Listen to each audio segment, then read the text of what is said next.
Magandang gabi po sa inyo lahat guys. Hindi ko inaasahan po na ganitong oras si kaibigan ay pumunta para lang po ay magbigay po ng babala ngayon dahil sa kanilang nakikita. Sa lahat po ng mga kababayan po natin mga Pilipino kung saan man kayo sulok ng mundo, maghanda na po kayo. Ito po ang sabi ng ating kaibigan. Kaibigan, bakit po?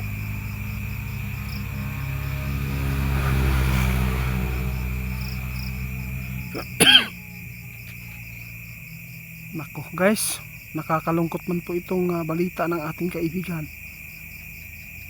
Mayroon po tayong paghandaan ngayon dahil hindi pa ito nangyari, no?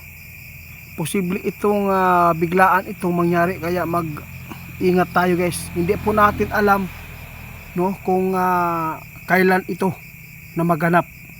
Pero kaibigan, ano po ba ang sign po ito kung mangyayari man itong sinasabi ninyo?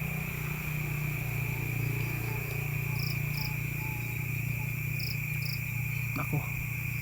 Sa lahat po ng makapanood sa amin, no, nagbabala si kaibigan yan kasi gabi na po siya nagpunta dito sa atin para makapagbigay po ng babala. Tungkol po ito sa nakita po nila na mangyayari sa bansa natin guys. Hindi lang po dito sa bansa, lahat po ng lugar, kung sino man po ang mga kababayan po natin ngayon na makapanood kahit sa ibang bansa, maghanda tayo. Ito po ang nakita ng ating kaibigan. May nakita sila na masama na mangyayari po sa araw. Bakit po kaibigan? Hindi pa daw ito nangyari noon guys, no? Nakakatakot po ito, no? Huwag po tayong magpanik kung biglaan man po itong dumilim po ang araw, no? Huwag lang tayong magpanik.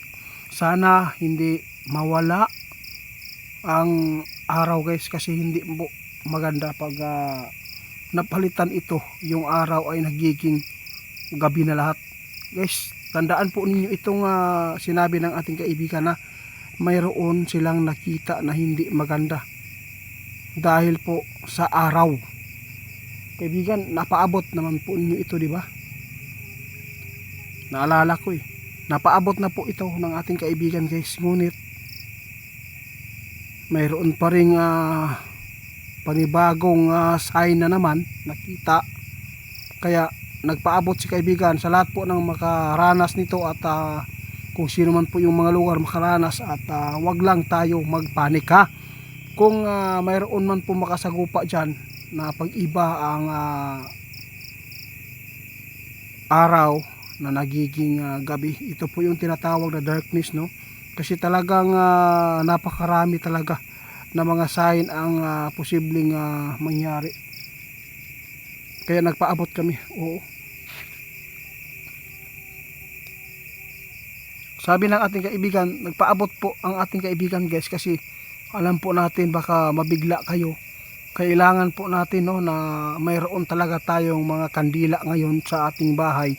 Kasi ang panahon natin guys, parang hindi talaga maganda ang nakita ng ating kaibigan sa taas po ng himpapawid dahil po sa sign na ito ang pumasok sa kanilang bulang kristal.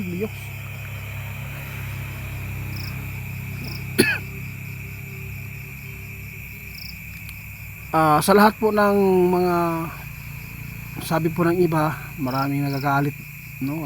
Hindi daw sila talaga maniniwala kasi hindi naman po daw Diyos. Alam po niyo guys, wala pong masama na magbigay po ng babala, no? Kasi po ang mga babala ay nakapagbigay ito ng pagmamasid, lalo na yung mga tao na bago lang po sa mga napanood po nila, tulad po yung mga ipinapaabot ng mga manghuhula, nagpaabot sa mangyayari. At least mayroon po silang narinig, hindi po sila mabigla kung ano man po ang biglang dumating sa panahon natin. Mahirap paniwalaan ito guys, yun po ang totoo. Pero hindi po dapat tayo magtaka, di ba kaibigan? Oo nga, noong panahon guys, no, yung panahon pa ng mga kaluluhan lang po natin, minsan lang nangyayari po yung lindol at saka yung bagyo. Hindi po tulad ngayon na grabe. Kaya ibig sabihin nito, kung ano man po ang nakikita ng ating kaibigan na posible ang araw palitan ng gabi, pero Sa totoo lang guys, ito po ang sinasabi na 3 days of darkness. Kaya maghintay po tayo kasi ang iba 3 days lang po daw yan. Pero sana po na hindi tuluyan. Ha? Ito po ang nakita ng ating kaibigan na hindi pa nangyayari. Kung nangyayari man noon yung eclipse, hindi man po yung pangtagal. Ilan lang po talaga yung oras. Di ba kaibigan? Hindi naman po nawala yung liwanag. Di ba? Oo. Iba lang po ang init ng panahon.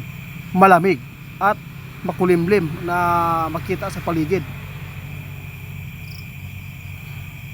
Guys, tandaan po ninyo ngayon ang ipinapaabot ng ating kaibigan na nakakakilabot. Agad po silang pumunta sa atin para ibalita ang kanilang natuklasan at nakita po nila doon sa kanila na para po ang mga tao ngayon kapag nakapanood nito hindi na mabibigla. Sana po pa-share na lang guys kasi po yung 3 days of darkness yung po ang ating hinihintay po na hindi pa nangyayari. Kaya paghandaan po natin dito kasi delikado talaga guys. Ang kalaban po natin yan, marami talagang mga lalabas po ng mga elemento at mga kaluluwang ligaw, no? Kaya mag-ingat po ang mga tao na maabutan yan sa labas kasi pwede mapapasukan yan. Kaya kung mahina po ang pananampalataya nyo,